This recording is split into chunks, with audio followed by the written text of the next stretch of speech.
Hi everyone, I'm Sarah and welcome back to my channel. I finished A Heart So Fierce and Broken last night and I have a lot of thoughts on it. There's a lot to unpack in this book, and I wanted to share it on my channel. I really thought that this week would be the week I started my romance series of videos because historical romance is one of my favorite genres, and instead I'm going to be making a video about this book that I feel like is fairly popular. I just feel a lot of things about this book, and it's not positive. Now, I don't know how people are going to feel about this video. I don't know how people feel about the book in general. I was looking at reviews on Goodreads, and there's a lot of super positive stuff, but even some of the positive stuff makes the claim that this needs to be thought of as a standalone, not necessarily a sequel to A Curse So Dark and Lonely, but I just wanted to preface this by saying I'm aware that people loved A Curse So Dark and Lonely, and I'm aware that people most likely love A Heart So Fierce and Broken, and so I might be going against the grain, but I need to speak my truth, and I hated this book. So, quick disclaimers at the beginning of this video. There will be spoilers for both A Curse So Dark and Lonely and A Heart So Fierce and Broken, so know that going into it. I honestly would have DNF'd this book if I hadn't chosen to read it for my owls, and I needed to finish my owls for this month. I disliked it that much. But please ignore this sheet behind me. I really wanted to film this video today, but it is incredibly overcast, and so in order to get the light in, I needed to open the blinds all the way, and unfortunately the only place that I could get the light was standing right in front of my mirrored closet, and that was too bright. So I found somewhat of a happy medium. It's a very monochromatic, drab, dreary type of video today, and I'm realizing I'm wearing tan and brown, but I'm just feeling very drab and down about this whole book, so it feels like it fits my vibe today. But with those two disclaimers abound, let us begin. I was trying to come up with the best way to describe my frustrations with this book. This book, A Heart So Fierce and Broken, is and feels so overproduced, in the sense that you can feel the hand of the writer, you can feel the story shaping the characters, but in a negative way. The plot itself wouldn't happen unless the characters act this specific way, and so you need them to act this way, and so you force them to act this way, even if it's not really in character, if it goes against what they want to do and believe in, all these different things. That's what I mean by this book feels overproduced. There are quite a few reasons why this book feels overproduced. First of all, the plot. So, in A Curse So Fierce and Broken, which is the first one in this series, we follow Rhen and Harper.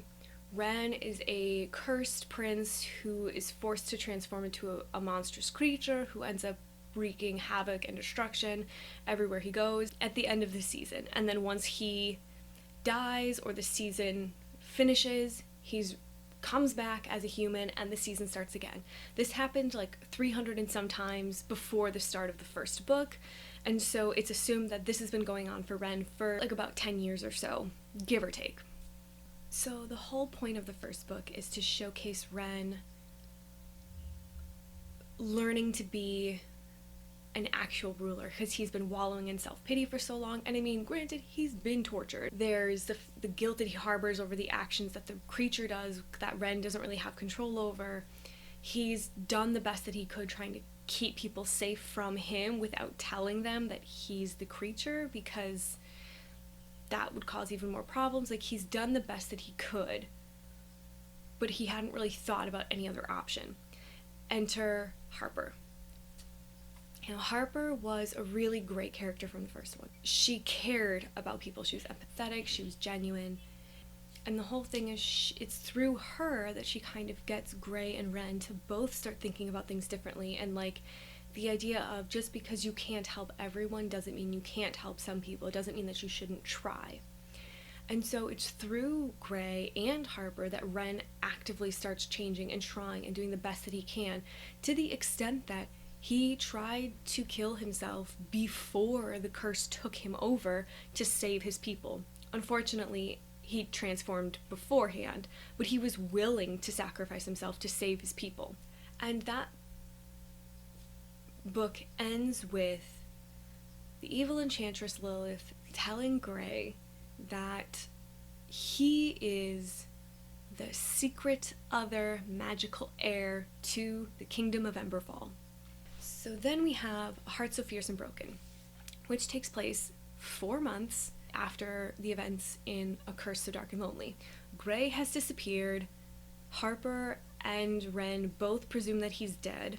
There's also a civil war that's threatening to break out because the rest of the country knows of the secret other magic heir and they want to support him instead of Rhen for reasons. Also, Karis from the neighboring kingdom, she's been invading Emberfall for a really long time, killing people, destroying villages, all of these awful things. Sets up a meeting with Rhen at the beginning of the book to be like, let's have an alliance. You marry my daughter and my heir, Nolavarin, and we'll stop invading you, and then everyone can be happy. And Rhen, rightly so, is like, I don't think I can ally with the person who's been invading my lands and attacking and killing my people, because that's bad. So that's the political setup of this whole book, is basically there's a potential for civil war in Emberfall. There's a definite threat of invasion from Seal Shallow and Karis, who's the queen there. And there's this idea, this threat of this secret magical heir that Rhen needs to not only uncover but figure out what to do with. Where is Grey in all of this, you might be asking? Oh, he disappeared and refused to come back to the castle, and he says that it's because he was protecting Rhen from the truth. And basically the events of this book are Lia Mara, who is Karis' other daughter, who's been trying to advocate for peace between the two countries, teams up with Grey to go back to her home and figure out a way forward to have an alliance between the two of them and get Rhen off the throne. That's the general series in a nutshell. I honestly don't even know what to start with. I think I need to start with the characters first, because they influence the plot a little bit. When you are doing a sequel, you have to be very, very cautious and careful when you change your point of view characters. We already care about Rhen and Harper, and the problem is, by changing the point of view characters, it feels like Bridget is trying to change what happened in the first book as if we didn't read it. We saw Rhen change, we saw him try, we saw the lengths he was willing to go to try and protect his people. He was literally willing to kill himself. Grey was there and saw it. And so this idea that suddenly, all of a sudden, 4 months later, he's considered evil by Grey. Now, changing the point of view characters, Bridget can just write, Rhen is evil, and that's all that she has to write, and we can just go, oh, okay. But the problem is we read the first one, so we know that Rhen is not evil. Is he capable of doing bad things? Absolutely. Lia Mara and Grey are both trying to see this as it's a black and white issue when it's not. And the thing that is so frustrating is they're trying to act like Rhen is worse than Karis. And I'm sorry, they're not the same. So on the one hand, you have a 30-plus-year-old woman. On the other, you have an 18, 19-year-old young man who was literally just tortured and enchanted and through a hellish ordeal for decades, who's dealing with the fallout of that. The two are not equal. Karis should know better, and she's choosing to do these actions, which is fine, but you need to stop painting Rhen as being just as bad, because he's not. Like, and that's like the other thing too, is like it just feels so black and white. And it's not the same thing. So then Harper, who was one of the biggest draws in the first book, like I said, basically non-existent in this book. She does nothing, says nothing. But Harper doesn't exist in this book. She has nothing to do, she has nothing to say. But don't worry, guys, we basically have a Harper 2.0 in Lia Mara. But it felt like really uncomfortable that Harper, who was so powerful and sure of herself and all these things in the first book, is relegated to do next to nothing in this entire book but stand quietly and sit down, while Lia Mara has basically all of her traits and way more privileges than Harper ever had.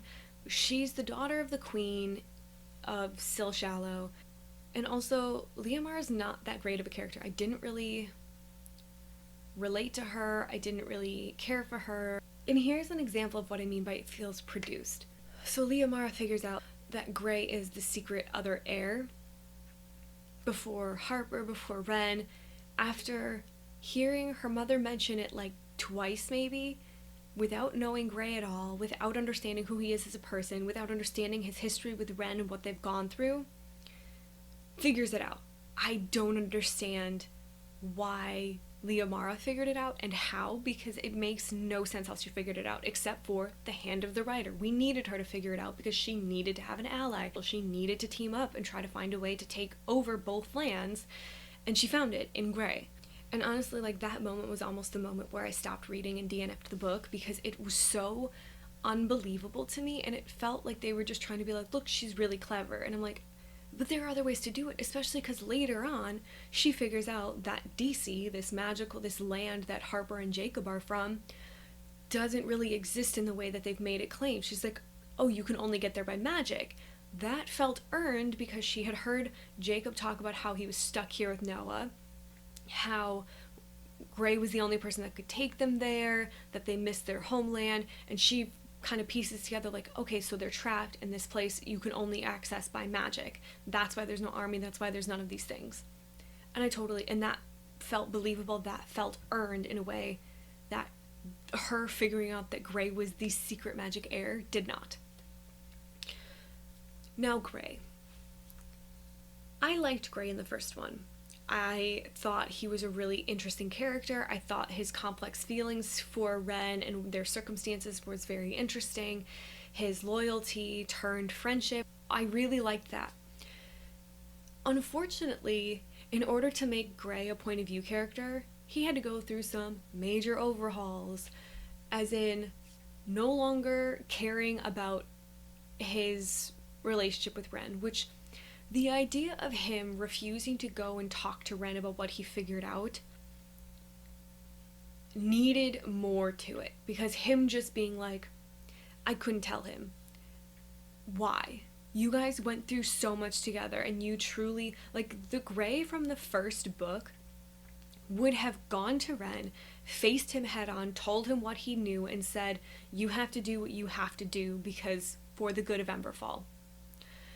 And this Grey runs and hides and is like, I can't tell Rhen because he will be angry and maybe kill me. So it feels cowardly and self-serving, while the book itself is trying to show it as this like really selfless act to like hide forever and give up his identity and all this stuff. And it's like, no, because presumably he's aware of the tenuous strain in the kingdom over this idea of the heir, and so the idea that he's continuing to hide and not face Rhen shows that he cares more about his life than he does about the good of Emberfall, because if he cared about the good of the people, he would have gone to Rhen, they would have hashed it out, either trusted that Rhen wasn't going to kill him because they've gone through a lot together and did become friends in this book, even though the sequel is trying to make you feel like they didn't, that they weren't, that they didn't have any sort of relationship, which is beyond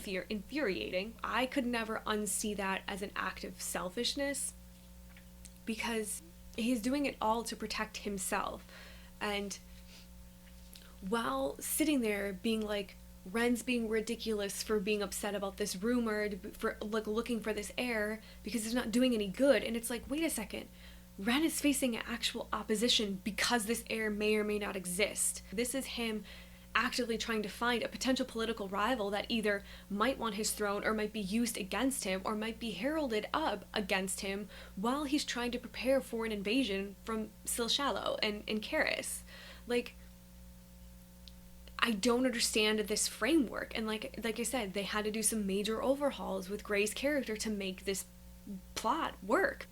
And when he's finally brought there, he still refuses to tell Rhen and is like, trust me that this person is not a threat to you. And it's like, Grey, it doesn't matter that you as the heir don't want the throne. What matters is people of Emberfall want to find this other heir to rise up against Rhen, while there's also the threat of another invasion.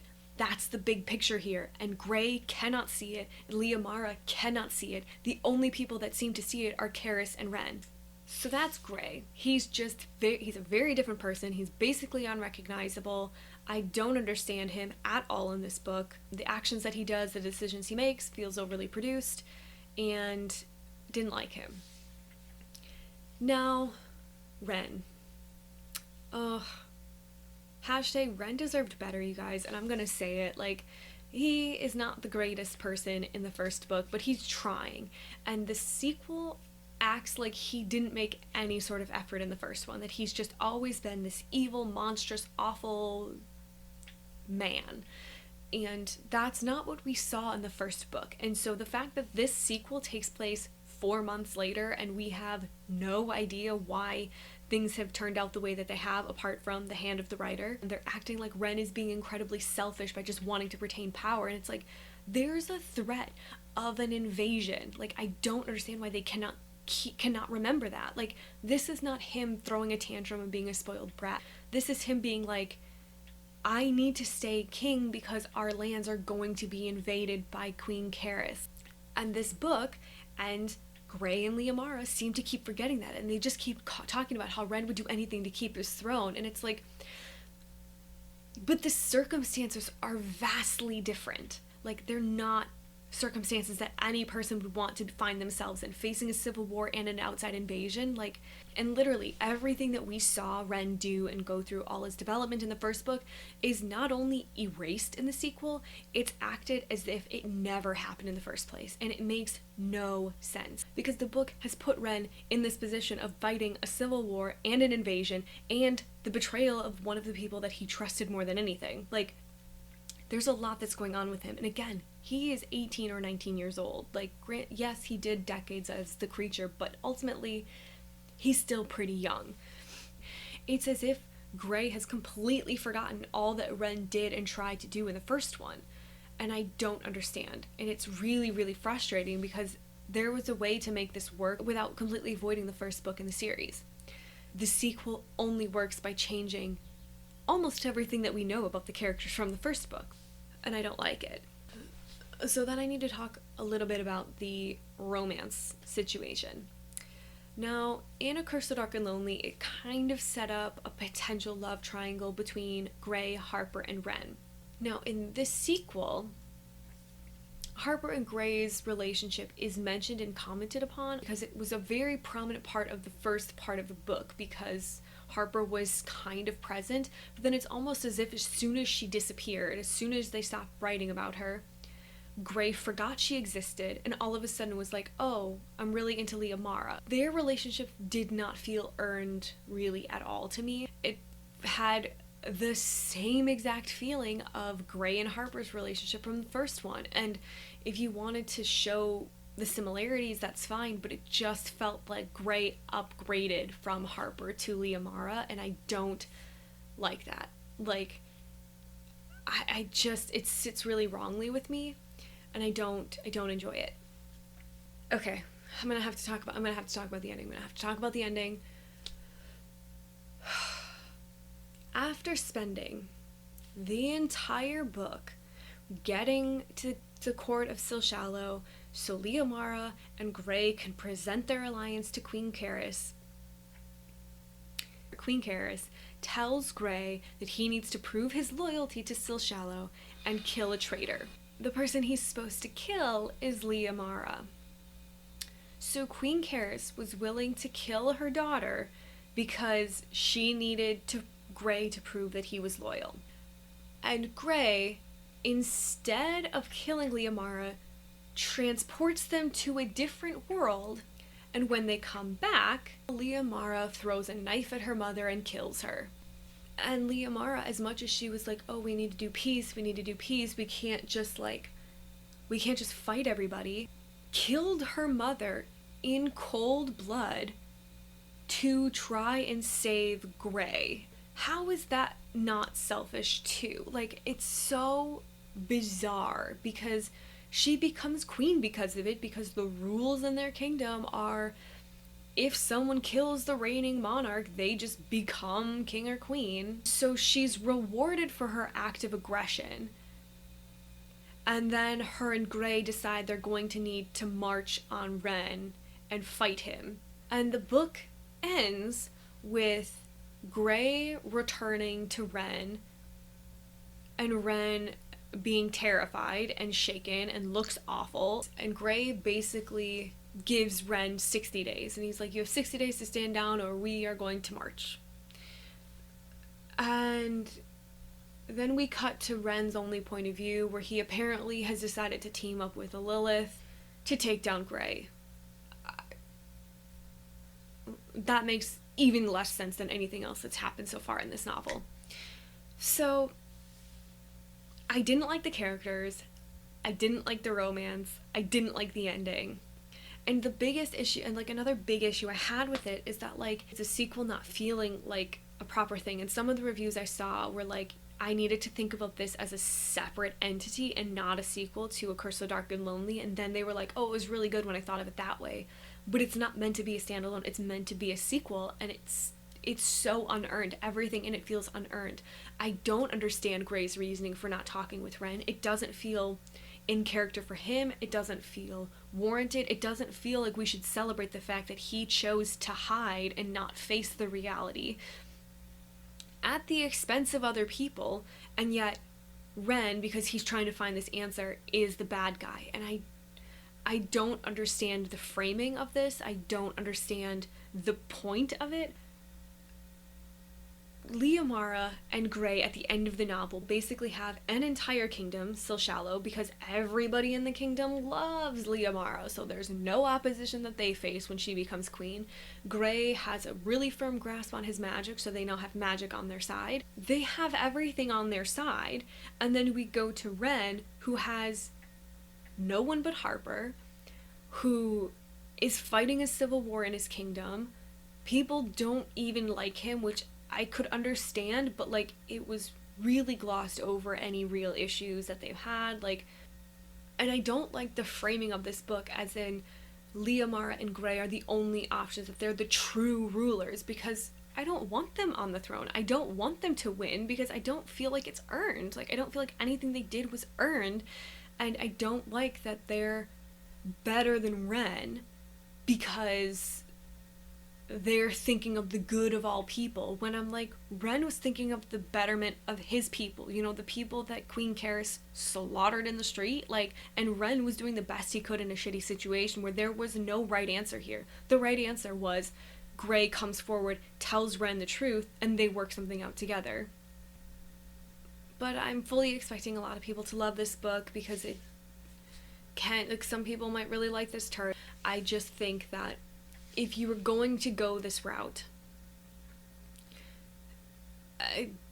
there just needed to be more. Like, it felt almost like Gray had become what Rhen was like at the beginning of A Curse So Dark and Lonely, but like without any real understanding why he got to this point, or like how, because it just, honestly, nothing about it makes sense. I didn't want to go this route at all, but if we had to go this route, I don't understand why they couldn't have done it differently. This idea of Gray coming back and it's like, Rhen, this is the truth. Like, I don't know where we go from here. I don't know what to do here. Like, I don't want to rule. I don't want to take this from you. Like, and I've seen how much you care about the people. It's this idea of him and Rhen faced with this moral dilemma of they do care about each other. Like, Rhen doesn't want to kill Gray as much as he thought that he would have to kill the heir. Like, once finding out it's Gray, he's like, I don't know, I don't think I can do it.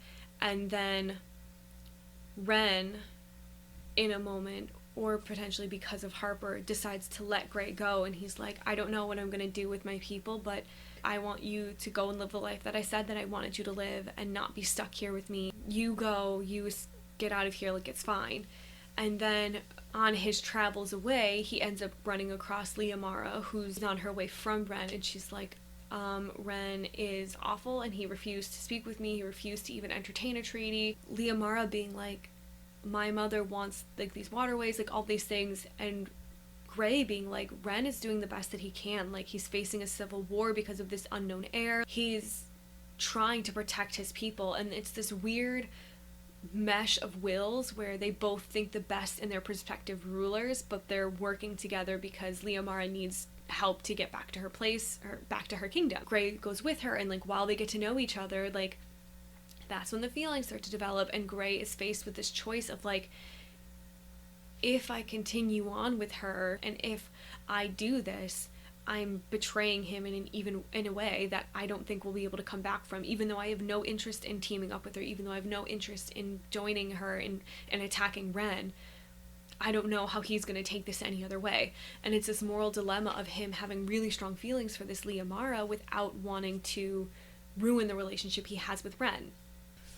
So then they get to this kingdom, and like Gray is still struggling with what he should or shouldn't do. Queen Karis reveals like, oh daughter, like I'm so glad you brought me this secret magical heir. And then he's imprisoned there, and it's this idea of the one thing he didn't want was to be used as a pawn against Rhen, and now he's stuck in this position of either he declares war against Rhen or he and potentially Lia Mara die. He's caught between a rock and a hard place as well, and it's not him wanting to march on Rhen, it's him trying to make the best of a situation and trying to keep everybody he cares about alive. And so he agrees to crown himself prince, and it's in the hopes that he can talk to Rhen and Harper and be like, I never wanted this, this was just to try to save me, like I don't want this.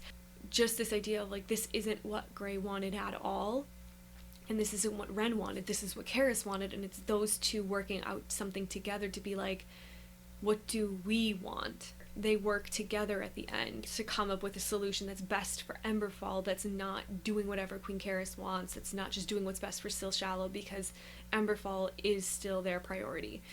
That's a way that it could have gone down. But since this is what we got, this is what we're left with, and I'm just really disappointed. I'm really disheartened. I'm really frustrated. Sometimes books should be standalones, and trying to force a sequel or a series out of it doesn't work, because you have to change certain fundamental aspects of characters and plot and story and the world to make them work. And while some people can look past that or feel like it's not a big deal, I am not one of those people. Honestly, this was just such a massive disappointment. I don't even want to read the next one, because I know that it's setting up Gray and Lia Mara to be on the throne and ruling the United Kingdom together. I assume Rhen will likely die, or they'll be forced to fight to the death, and then Gray won't kill him and be like, I'm gonna accept you as brother, and then Rhen will learn his lesson by standing down and giving up the one thing that he had, because he needs to learn a new lesson, I guess. And I'm just really not interested in that. I'm just so frustrated, to be honest. Everything about this story fell flat for me. It wasn't good. It wasn't earned. It was overproduced. I just don't understand. I know that there's a lot of people who are going to love this book and are going to feel like I'm being too harsh or too picky or too critical or anything like that, and that's totally fine. I hope that everybody does love this book. I hope that I'm in the minority, because I don't want people to dislike things that they like. It sucks. It really does. But I also can't just sit by when something is not good. It's not in my nature as a writer, as an editor, as a reader. Like, it's just not in my nature. So I had to make this video. I didn't really want my first review to be so negative, but unfortunately this is where we're at, and so it is what it is, I guess. So thank you guys so much for watching this video. I know it was a bit negative, a bit harsh, and I'm not trying to make such negative videos, but sometimes you gotta get your thoughts out there, and that's what this video was. It's not intended to shame or ridicule anyone who liked this book or found it enjoyable. That's great. I, as a writer, want people to like a lot of things. Like, I want things to be good and I want people to enjoy them.